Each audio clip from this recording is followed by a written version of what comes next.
Hey y'all, Crazy Keon here, hanging with the Hazes. Now check this out. I've only been camping for about 42 years or so, give or take a couple of months. And I've seen some weird stuff. So what I'm gonna do is I'm gonna show you how to hook up that to that. And I'm gonna show you how to do it the right way. Sit tight, it's coming right now. All right, so today I'm gonna show you how to hook up the tow vehicle, which our car is affectionately known as Toad.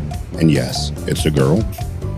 So the first thing we do is we pull the motorhome out of the campsite and we get her lined up for connection.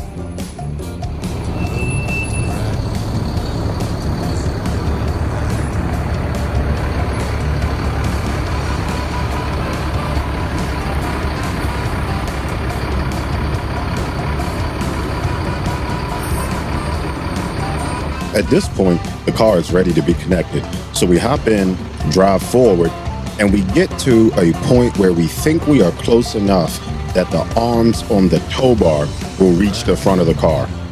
Now, once the car close enough, we're gonna go ahead and put these pins into the tow bar. And it's just a pin that holds another pin in that holds a latch or some type of clevis. Once we pop that in, we go over to the other side.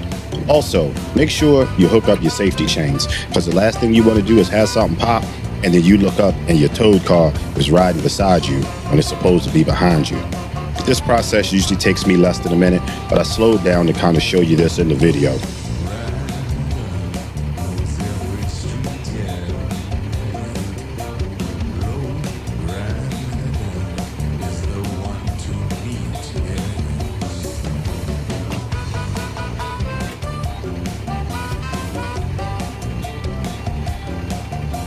Now that little pigtail thing you see me plugging in is my lights.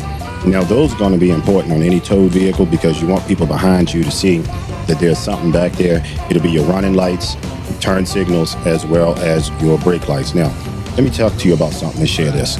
Under no circumstances when you have a towed vehicle do you have them wire your third brake light. Let me say that again. Under no circumstances do you tell them to wire a third brake light, because technically that is a vehicle in tow and it's treated as a trailer, and trailers do not have third brake lights. Now, you see me backing up, you lock one side in, the side that is not locked in, turn the wheel all the way over to the opposite side, that'll lock that side, and you're ready to rock and roll.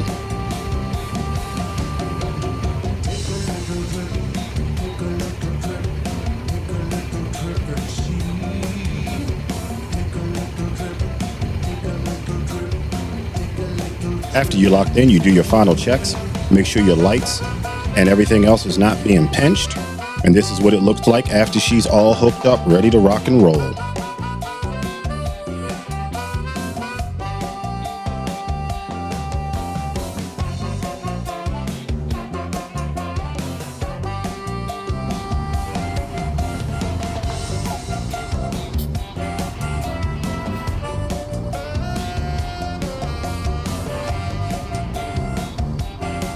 And after you're done, you honk your horn 3 good times, say goodbye to everybody, and you pull on out of the sight. My suggestion, pull out sort of slow. Let everybody see what you got going on, but that's not the real reason. The real reason is because if anything drags, clicks, or pulls, you want to feel it. And anything over 6 or 7 miles an hour, you won't. See y'all later. Hope this video helps somebody out. Now, if you like this video, hit that subscribe button, because I gotta justify why I'm buying all of this stuff. Know what I mean? See you when I see you. Next time at a campground near you. Crazy Keon here, hanging with the Hazes.